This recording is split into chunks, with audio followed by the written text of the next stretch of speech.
গতকাল আমাকে এক যুবক জিজ্ঞেস করছে, হুজুর, পার্সোনালিটি আর অহংকার, ব্যক্তিত্ব এবং অহংকার দুটার মধ্যে পার্থক্য বুঝবো কিভাবে?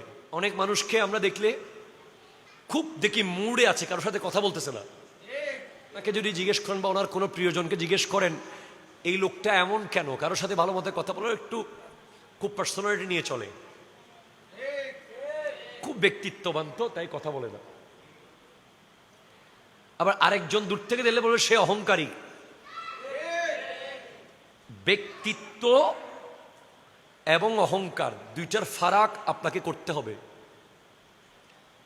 ব্যক্তিত্ব বলা হয় যে ব্যক্তি আবুল তাবুল কথা বলে না, যেখানে সেখানে হাসে না, সবার কথা শোনে আগে, এবং মানুষের কাছ থেকে, একজন ছোট বাচ্চার কাছ থেকেও পরামর্শ নেয়।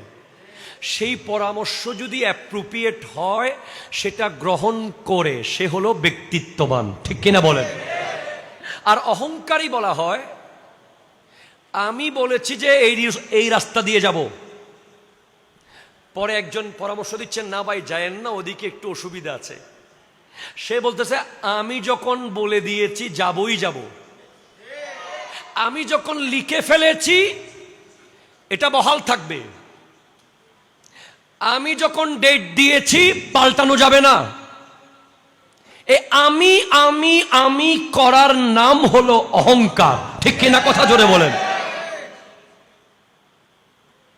আর সবার পরামর্শ নেওয়া, ছোট বড় সবার সাথে মুস্কি হাসা, সবাইকে মোহাব্বত করা, আল্লাহু আকবার, আল্লাহু আকবার, আল্লাহু আকবার। আমি তহের শাহ সাহেব কিবলাকে দেখেছি জামিয়ার খানকা শরীফের লিফট থেকে নামার পর অর্ধাঙ্গ একজন লোক বসে থাকে, ছোট পিচ্চি সাইজের। হুজুর উপরে একজন বড় ব্যবসায়ীর সাথে যেভাবে কথা বলেছেন, যেই লেভেলে হেসেছেন, যতটুকু কথা বলেছেন, নিচের ওই ফকিরের সাথে তার চেয়ে বেশি বলেছেন। আপনি দেখবেন যে দরবার মানে একটা চেয়ার তো থাকবে। আরে ভাই জাহাঙ্গীর হুজুরের চেয়ার আছে না ভাই?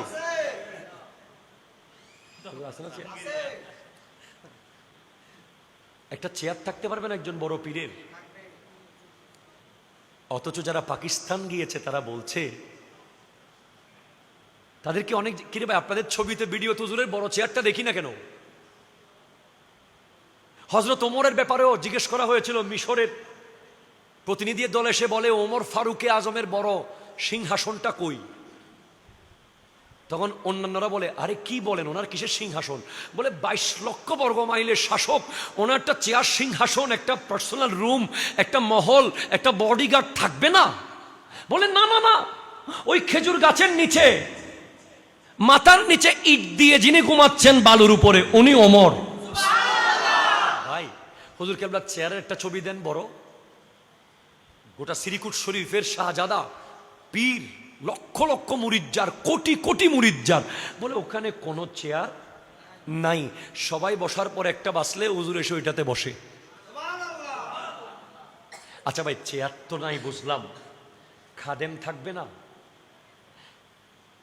হুজুরকে চেয়ারটা টেনে দেবে, একটু পানি আগাই দিবে, একটা পানের বাট্টা দিবে, একটু পানের পিসকি নিবে, একটু হুজুরের খেদমত করবে, একটু খাবার এনে দেবে। 10-12 জন খাদেম দাঁড়িয়ে থাকবে না এইভাবে? বলে না ভাই ওখানে কোনো খাদেম তো দেখি নাই। তো আপনারা এতগুলো মেহমানদারি করছে কে? বলে হুজুর কেবলা নিজে। চা বানাই কে দিচ্ছে? শাহজাদা হুজুর। বাতকে বেড়ে দিচ্ছে শাহজাদা হুজুর।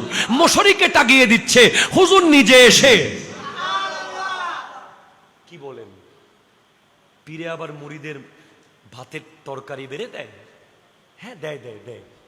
আচ্ছা ভাই ঠিক আছে, চেয়ারও নাই, খাদেমও নাই, ড্রাইভার তো থাকবে? বলে না, এয়ারপোর্টে তো কাশেম শাহ হুজুর নিজে ড্রাইভ করে এসেছেন, যিনি ব্যারিস্টার।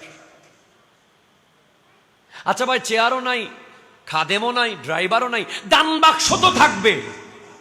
পীরের দরবার না, বলে ভাই এত চেষ্টা করেছি, একটা দান বাক্স পাইলাম না।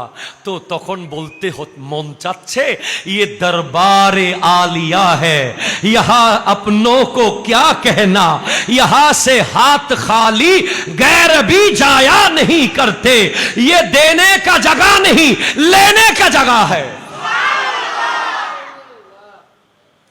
तैयब शाह हुजूर किबला বলেছেন জামিয়া में इस हाथ से देना है, इस हाथ से लेना है।